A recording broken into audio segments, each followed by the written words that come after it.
मंदिर म्हटलं की आपल्या डोळ्यासमोर उभी राहते ती उंच कळस असलेल्या मंदिराची प्रतिकृती। बऱ्याचदा आपण कळस पाहून दुरूनच देवाचे दर्शन घेतो, पण कधी असा विचार केला आहे का की प्रत्येक मंदिराला कळस का असतो? मंडळी, आज आपण मंदिराला कळस का असतो या प्रश्नामागील आध्यात्मिक कारण जाणून घेणार आहोत। मंदिराचा कळस ही मंदिराची महत्त्वाची खूण आहे। आपल्याला दुरूनच मंदिराचा कळस पाहून त्या ठिकाणी मंदिराचे अस्तित्व असल्याचे समजते। क्वचित एखाद्या मंदिराला जर कळस नसेल तर त्या मंदिराला किमान एक भगवा रंगाचा ध्वज लावलेला पाहायला मिळतो। मंदिराचा कळस धातूपासून बनविला जातो।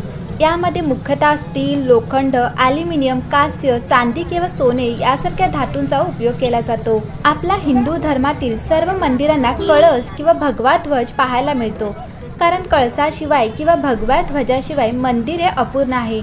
कोणत्याही मंदिराच्या निर्माणाला जेवढे महत्त्व दिले जाते तेवढेच